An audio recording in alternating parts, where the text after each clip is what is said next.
Welcome back to Your 1230, the only podcast where our guests tell their story with the help of 12 questions in just 30 minutes. I'm your host, Mike Solitro, and today we are very excited to be joined by Lenny Richardson. Lenny, welcome. We are really excited to be speaking with you tonight. I appreciate you for having me on, Mike. I appreciate it. Of I'm course, of excited. course.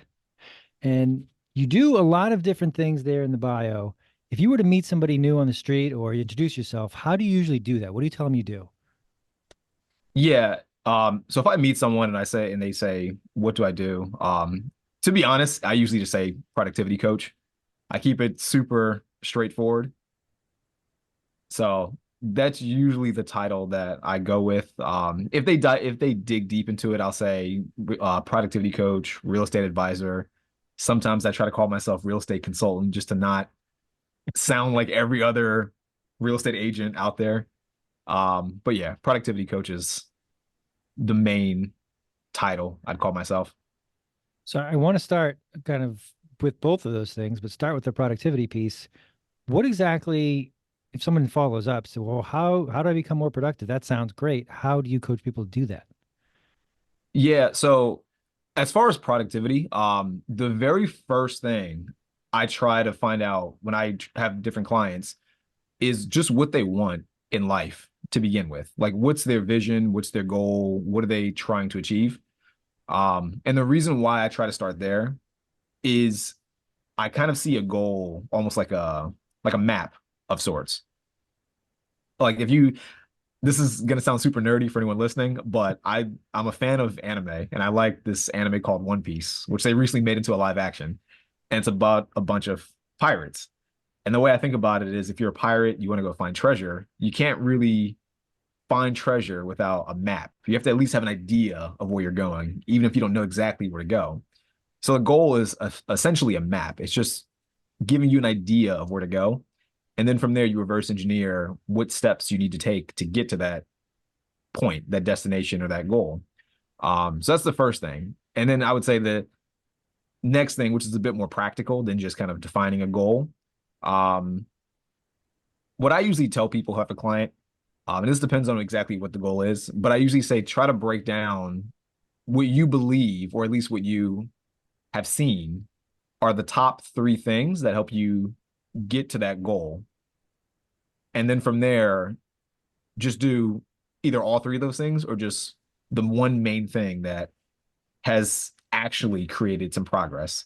Hopefully that makes sense, that answer.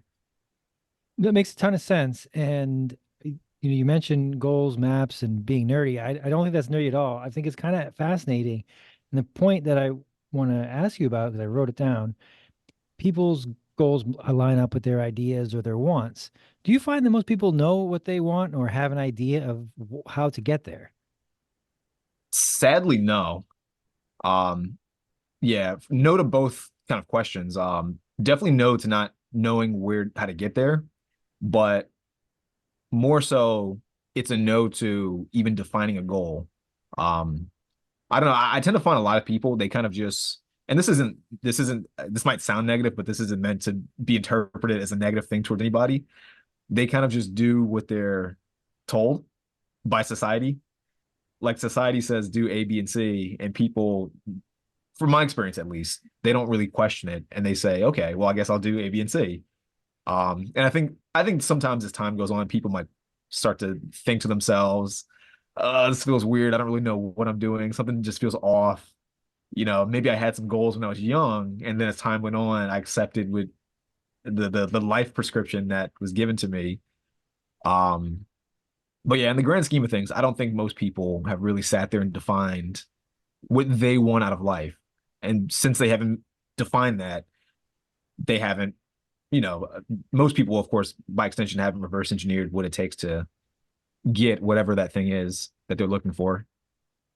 Well, I think those two things kind of dovetail nicely that people are maybe uncertain or unclear of what they want because they have just been following a path or a map, if you will, of what they think they should be doing based on what they see in society or what they believe is the right thing to be doing.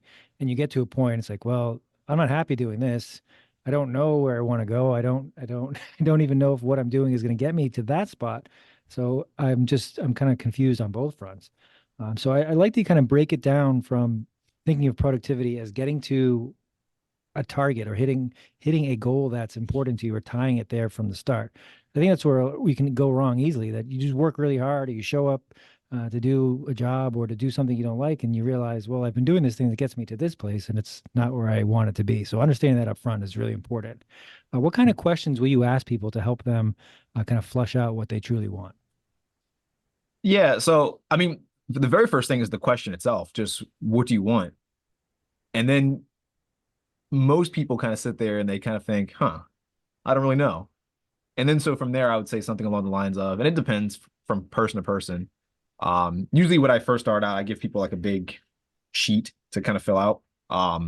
But if it was kind of a face-to-face thing, or if it was through a Zoom call, I would sort of go and say, okay, well, in about 5 or 10 years, what do you wish you would have done? Like if you could kind of in your mind fast forward about 10 years, what would the story of your life look like? What would you have wished you would become? And then this actually kind of ties into this idea of eudaimonia. That's sort of the framework I try to use to help people really kind of visualize what they want. Because I know it sounds vague to say, well, what do you want? So then if they can't come up with a good answer, then I try to get more specific and say, physically, what do you want to look like? Do you want to just be lean and just kind of be thin? Some people like kind of like the long distance runner look. Do you want to be a bodybuilder? Do you want the Arnold Schwarzenegger look? Do you want to kind of look, I don't know, do you want to just look athletic? So that's one thing. Then wealth. Do you want to have a lot of money? Are you okay with the money you have? What does that look like? And then why do you want it? Do you want to go on lots of vacations? Do you want to just have nice cars? Do you just want to be content and just make X amount of money, but you just want to, just hang out with your wife or husband or whoever, kids? They're all fine answers because everyone's different. Relationships, do you want to be like the playboy lifestyle? Do you want to just kind of have a family and kind of live like a cozy, low-key lifestyle? Um, there's no wrong answers, but I think by breaking it down to those three pillars, as I call them, those three categories, it helps people kind of really visualize or at least question what they want in life. And then, of course, from that point, once you visualize or question what you want, you can at least make some progress on creating that life for yourself. I like that you follow up with why, because I think that puts into perspective a lot of things to talk about as you're saying them. It's like, yes, I want all of those things. Well, why do you want them? Well, I've got different reasons, and clearly my priorities are more likely to show themselves if I tell you why I want them or how I'm working toward them. And as you describe the three pillars, it strikes me that they are pretty holistic, or they cover a lot of different ground. How do you how do you help people in so many different areas where they might have different starting points. They might be really good at their job, but they might not be in good shape, or they might be fantastic at getting to the gym in the morning, but the rest of the day is a disaster. So how do you help them kind of figure out specifically which of those pillars or multiple that they need to work on? Yeah, so that's the hard part, and that's something I'm still trying to work on right now, to be honest. Um, in the past, when I first tried to get into the coaching thing, the goal was kind of to help people build all of those things at the exact same time, and I found that that was a bit too chaotic to have someone just try to build your money the way you want to, try to build your relationships the way you want to, try to build your health. I think all at once is tough. So and that's kind of why I changed to being more of a productivity coach and time management coach, because I sat there and thought about it. And my thought process was at the root of achieving all three of those things, or any one of those three things, it really just comes down to managing your time effectively. Like just having the energy to do things and also structuring your day enough so you're actually doing those things, or at least you have an idea of what you should be doing or could be doing. Um, so I tried my best not to go too deep. Like my goal is not to be a financial advisor. It's not to be a personal trainer. It's not to be like a dating coach or relationship coach. It's more to just help people figure out what their day should look like and then prioritize the things that they want to do at any given time. So if they want to, for example, if their main goal is, I'm not in the best shape and my money's okay, and I have a girlfriend or a boyfriend or whatever, I'm okay with that. But I kind of just want to get in better shape. Okay, cool. We're not, I'm not going to talk about the things you could be doing in the gym. I mean, if you want my 2 cents, then that's fine, but I'm not a personal trainer. What we can do is figure out, are you going to the gym X amount of times per week? Do you make time to go to the gym? Because we know that at least going to the gym is going to be that key habit or that key activity that's going to lead to whatever physique or health goal that that person wants to have.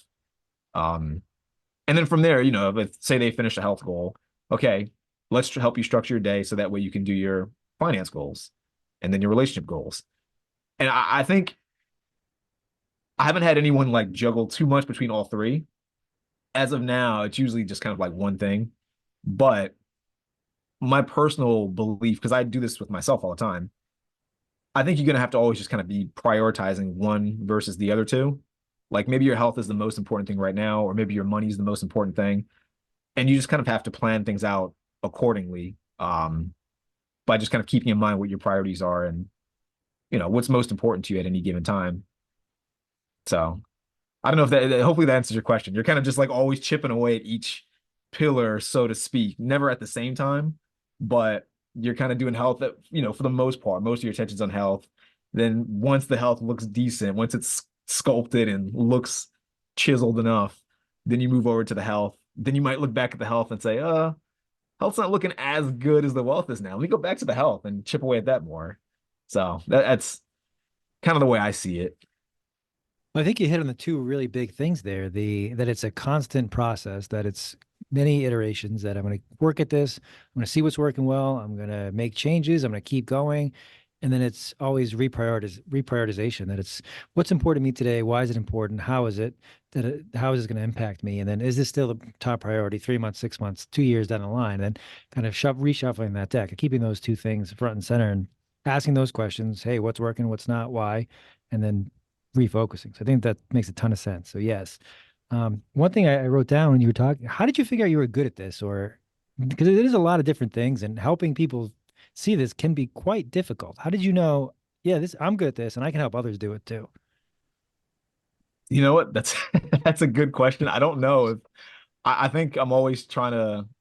I think a part of me's in denial that I'm good at it. I just try to keep doing things and hoping that the behaviors and actions justify my belief, if that makes sense. It's like, am I good at it? I don't know. I'm definitely not the best at it, but if people get progress from it, then I'm good enough. I guess that's the kind of the way I see it, to be honest.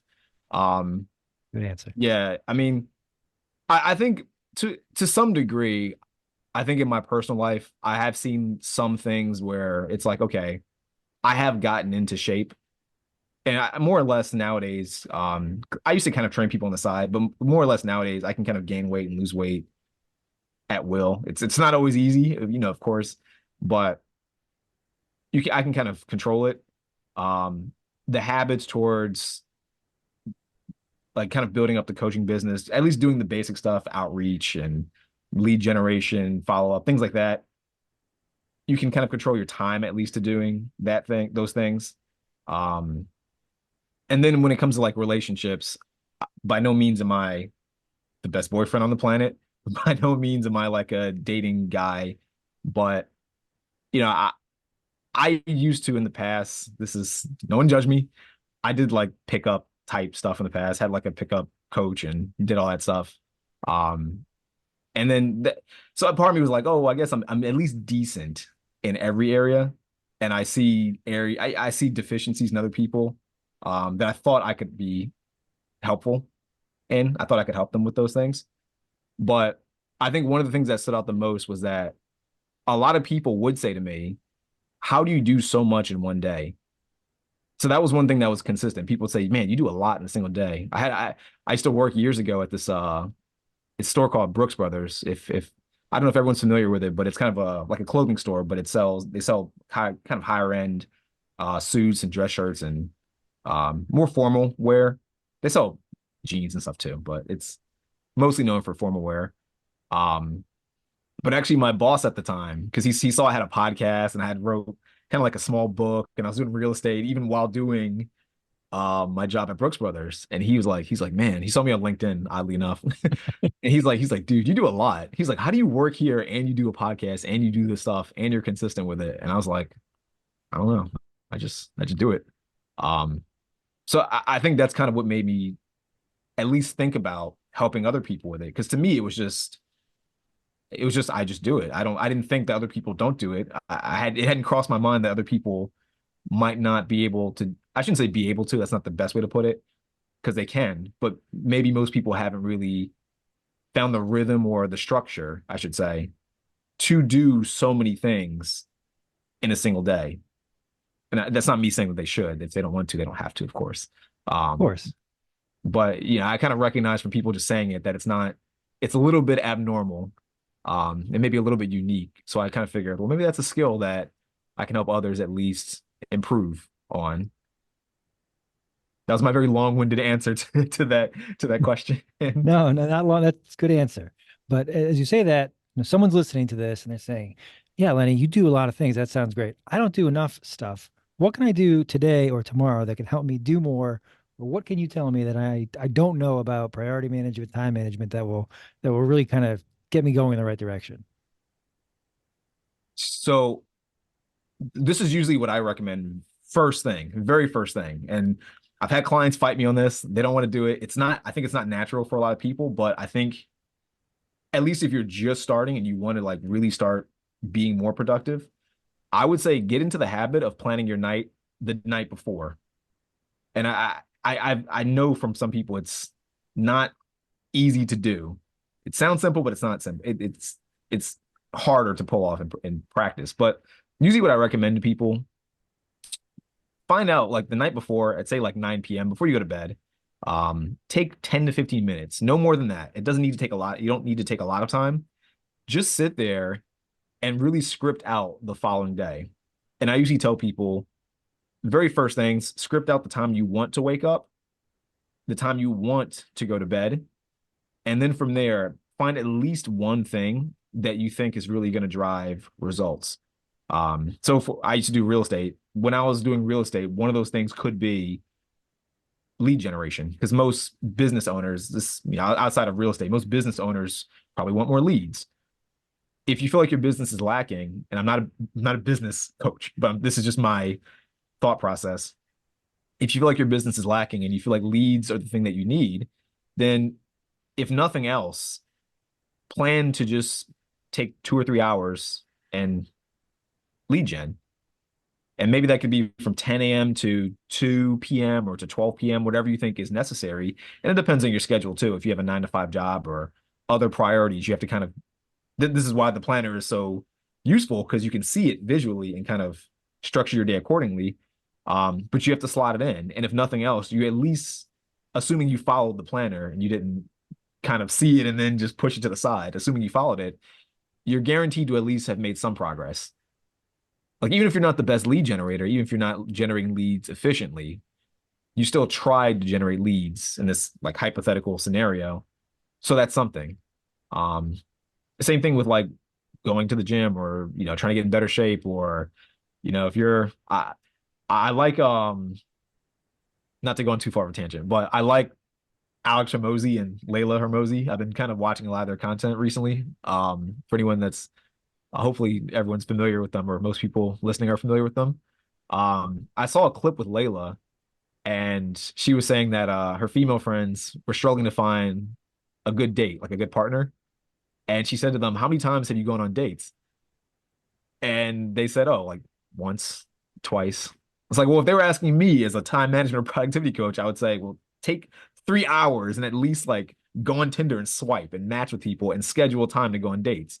If that's the thing that you want the most, going on dates in that situation, you just got to put in the planner and actually do it. Um, so that would be the main thing. Just the night before, planning out what you want to do the following day, actually putting it in the planner because some people try to just keep it in their head. If you don't follow the plan, you're kind of using guilt to your advantage in a weird way. You feel guilty about not doing something. And then next time you choose not to do the next time like that planner crosses your face, you're going to sit there and say, okay, is this another day where I'm not going to do my outreach? Is this another day where I'm not going to go to the gym or whatever it is that you want to do? And you'll either just give up, which it's fine, can give up if you want to, or you'll do it and just kind of suck it up and get stuff done. Sorry again for the very long answer to the question. No, you hit all the big things there that I think if someone is looking for, well, what can I do right now that's, and you make it, you're very direct and honest about how you answer. There's nothing exciting necessarily about planning your day out the night before. And it doesn't sound hard, but it's tedious, even if it's at 10 or 15 minutes. And a lot of times you might think, oh, it's a lot easier if I just think about this, or I know what I'm going to do. And then it's like, oh, I don't want to script my whole day. And you have that whole thing. But if you actually put something down on paper, there's a lot better chance that A, it happens or that you remain accountable to it. And you nailed it, I think, when you mentioned the one or two things. That if you have two things on that list, so even if you don't script off your 18 hours you're awake or whatever it is, two things. Here's what I want to accomplish tomorrow. So you've got a good idea what tomorrow's going to bring. And when you're doing, going through your day, doing your tasks, like, is this going to accomplish one of those two things? Yes, good. I'm gonna keep doing it. No, this is not what I'm supposed to be doing. So it's like it's very, very basic. There's two things we're doing today. This is not one of them. Let me get back to one of those two things. So that's good advice. Yeah, yeah. I mean, exactly. Like once you see that, and it's kind of like self accountability too, in a sense. Like if you see in your planner, for example, 4 to 7 p.m., I was supposed to do, I don't know, I'm supposed to go for a jog because I want to lose body fat. But then Long run you go on a run, yeah, and then for 3 hours. you get That's a long schedule. time. What's that? 3 hours is a long run, but Three. okay. Yeah. This is a very ambitious Very run. ambitious. But yeah, if they see at that night they go to plan their next day and they say, oh, you know what, I scheduled from 4 to 7 or 4 to 6, whatever, that they're gonna go for a run, and they'll sit there and think to themselves, I was actually just scrolling through social media like the entire afternoon. I should probably not do that again if I want to, really lose that weight. Or they'll sit there and say, well, you know what? Maybe I don't care about losing weight. Maybe I'd prefer to just kind of, relax and scroll, which is fine. That's totally fine. There's nothing wrong with that. Um, but it puts into perspective what the person should be doing and helps them understand, did you do the things you need to be doing? I just think it's again, it's simple and like the concept's simple, but in practice, it's at least from what I've seen, it's not always super simple. It's not, but you hit the big things of prioritization and accountability. That if it's identify what needs to get done, what should get done, what's most important, and I'm accountable to myself, there's a better chance than not that it's going to happen. So I think that's the perfect place to start, regardless of where you are. Um, Changing gears a moment, and you mentioned writing a book at a prior uh, career stop, and author is part of your biography. How did that happen, and what is the book about? Yeah, so in general, I like to write as a hobby.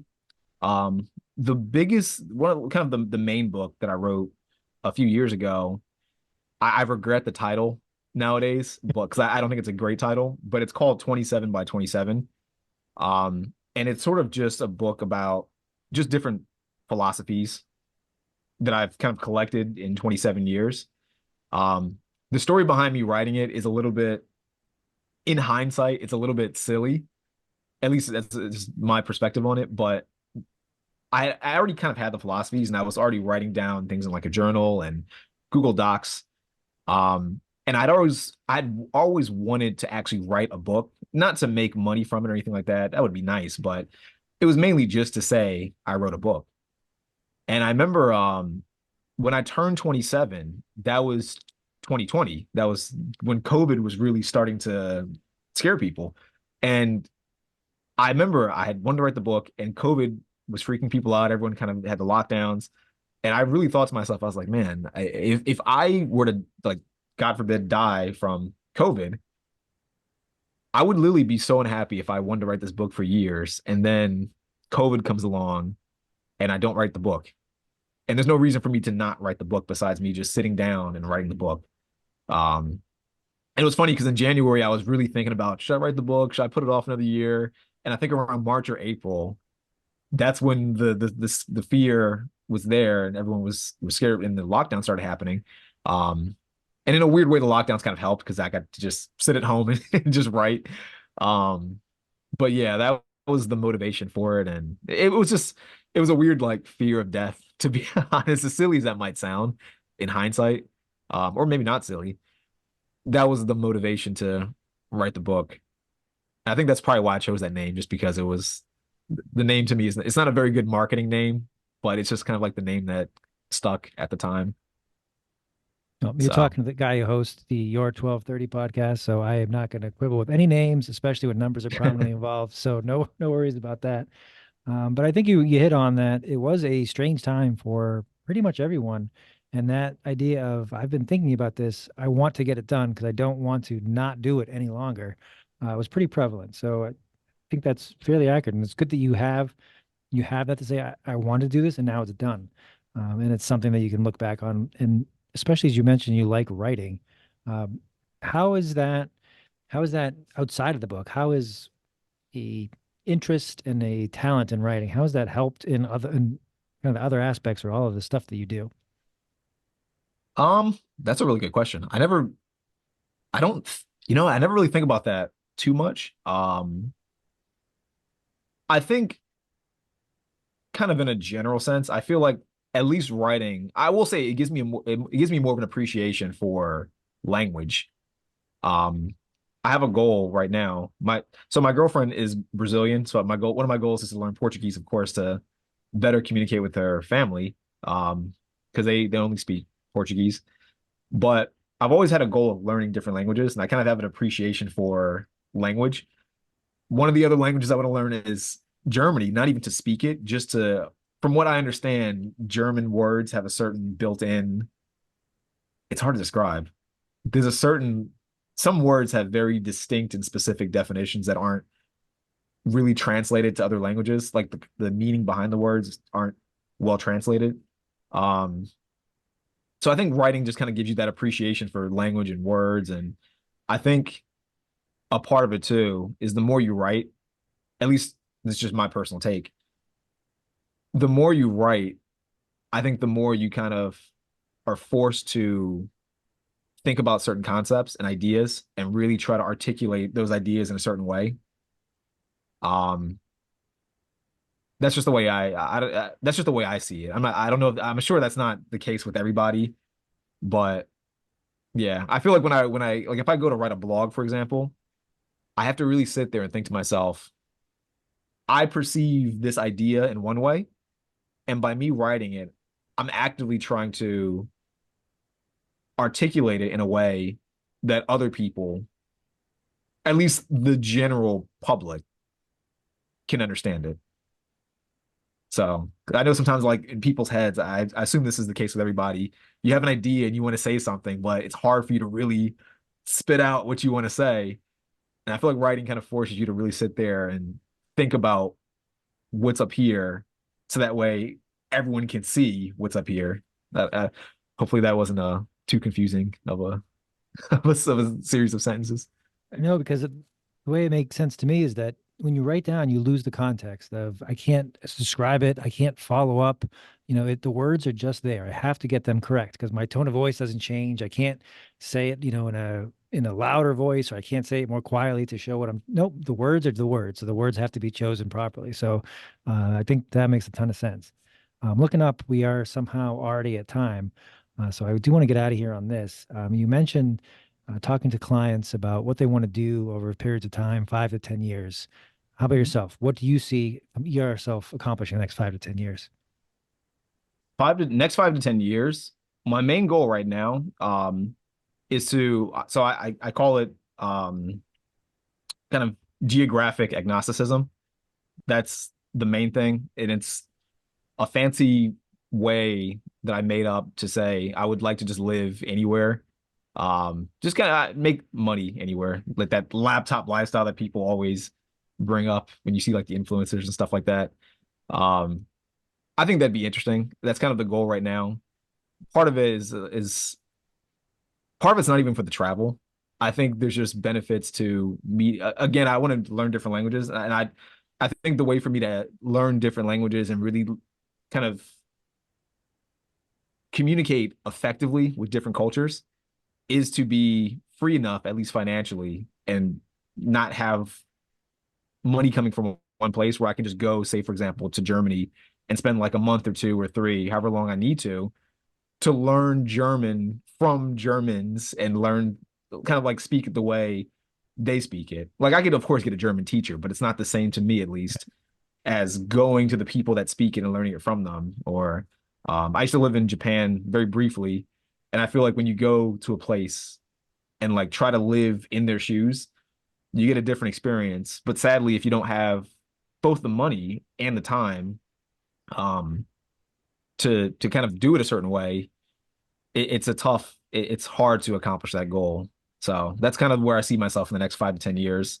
Um, just having enough money is part of it, but making money from making some internet money, um, at least enough where it's sustainable and I can predict it and I don't have to feel like I'm working at it all day. So I can just kind of go to other places and just learn cool things from other people, have some cool experiences. So Very it's kind of the nice. goal right now. Very nice. And Lenny, where can our listeners find you, or where they learn more if they'd like to? Yeah, best place I would say LennyRichardson.online is just my personal website. They can go there. If you want to find me on Instagram and just DM me, it's Leviticus Rich. I know it's might be a bit hard to spell. But Leviticus like the book in the Bible, rich like money. Um, yeah, those are the best two places. And real quick, I just want to point out too, if anyone's interested, I made this kind of productivity bundle. It's just a bunch of different books, guides, courses I wrote and created. It's free to help people kind of beat procrastination, focus better, plan their day out. There's a planner in there that kind of walks you through my at least steps on how to plan your day out. If you DM me or go on my website, you can find it 100% free. Don't worry about it. And if you don't, some people I know don't like to give their emails out because they don't like to be spammed and stuff. I don't spam. But if you don't want to do your email, just shoot me a DM and I'll just send everything in a big link to you. I'm not trying to spam people. So Nicely done. We will post all of those links in the show notes, Lenny. This has been a blast. Thank you very much for joining us, and I do look forward to doing this again. same here, same here. I appreciate you having me on, Mike. Got it.